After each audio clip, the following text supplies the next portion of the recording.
Hello, my name is Raymond Karchevsky, and I am a living Christ. Today's subject is a living Christ focuses upon the clash between the living and the dead. With the beginning of a new year, the free world is compelled to re-examine their existing relationship with government and the part that it plays in affecting the mass co-creation of life within a civilized society.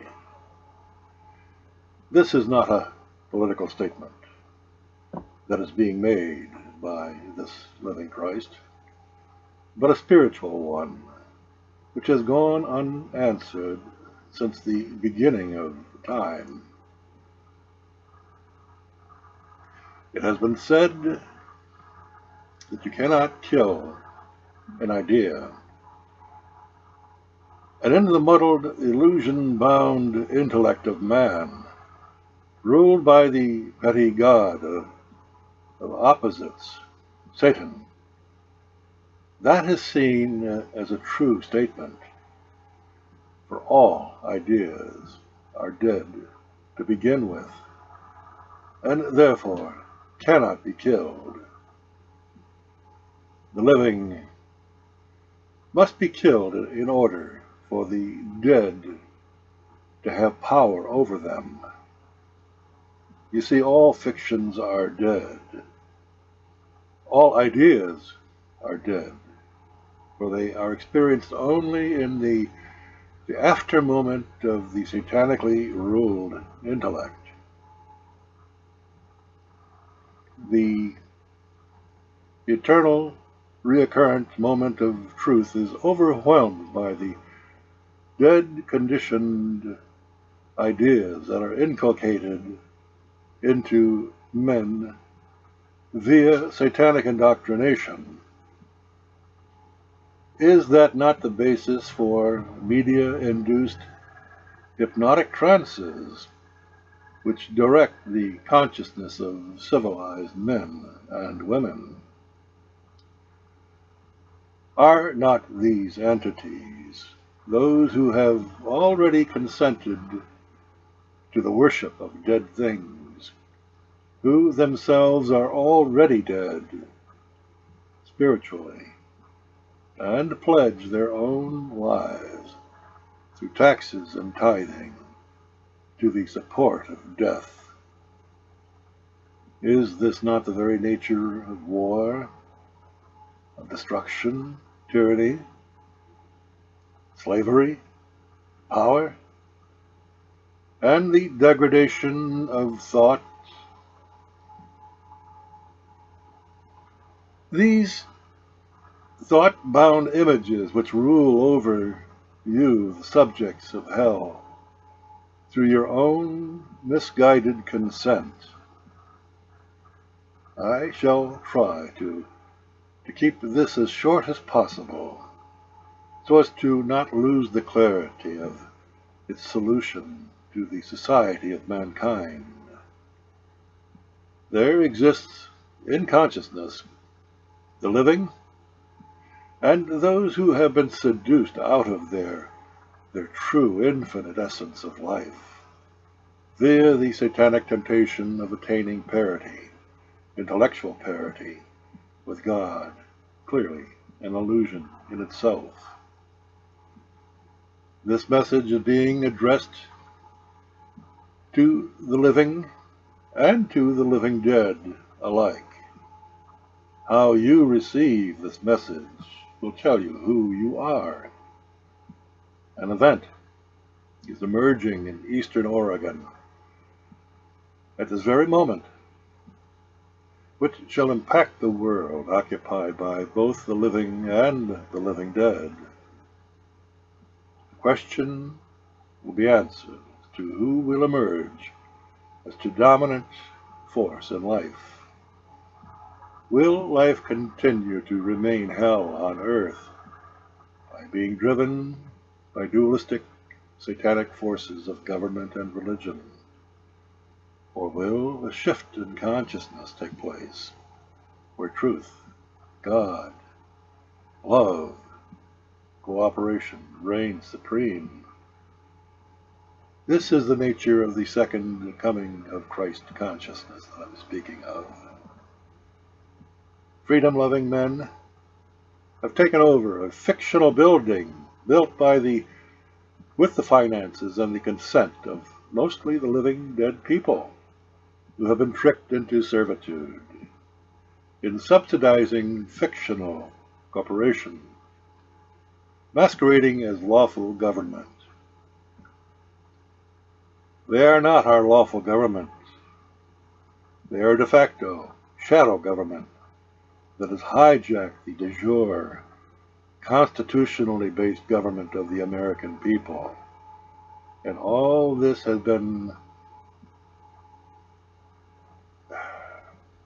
ignored through the ignorance of the intellectual influences over these people. You see, the trick of Satan is quite simple. When one looks squarely at the problems of civilized humanity. But what is that trick? The power of Satan lies in its ability to make the living dead doubt themselves and voluntarily accept onto themselves the mantle of the living dead, becoming a corporate person, a fiction in themselves, enslaved by a fictional government. For any number of reasons, the vast majority of the living people have been converted to this satanic state of fictional persons.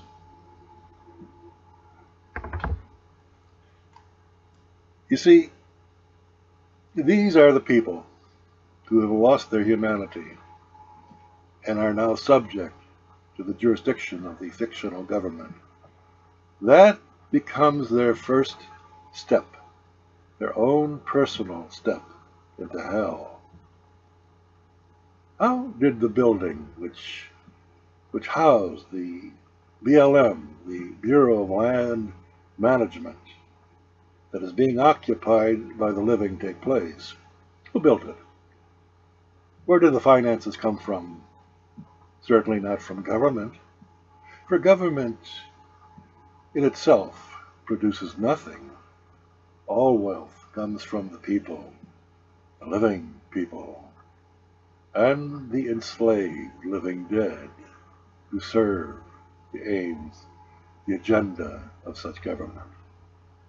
That is inarguable truth. Living men, we're now occupying that building and calling for other living men throughout the nation to join them in putting to the test of sovereignty, of freedom, to the ether of consciousness, which contains the commingling of the energies of heaven, of the subconscious, and the hell of the conscious intellectual state. This consciousness, this living Christ speaks of, cannot be understood through the normal consciousness of the intellect, but it can be sensed at the very core of one's beingness. Which will the vast majority of people sitting on the sidelines root for? That is the question. Will it be heaven or will it be hell? By the way, I, this living Christ, support the occupation of these living men, holding that building as a point of protest to a tyrannical government. You see, action must be taken to regain the sovereignty of the American people, and it is long overdue. The American people have been reduced to intellectual automatons who themselves are addicted to idle talk to cover up their own personal lack of action. I have listened to Ammon Bundy's statement, and it resonates with the unique essence of truth. That level of truth is foreign to the average indoctrinated American. By the way, these comments are coming to you from an honorably retired police sergeant. Do not look at men for what they do for a living. Look into their hearts. There are many good men and women in government,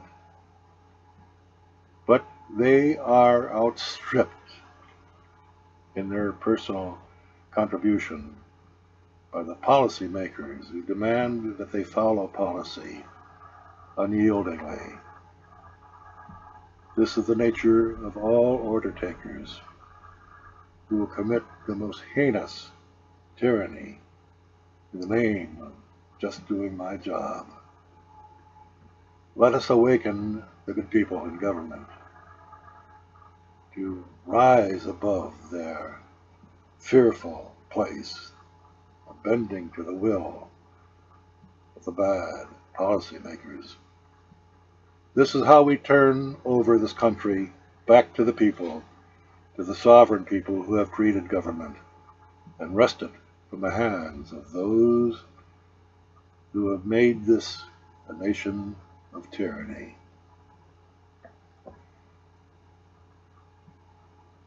Thank you for your time.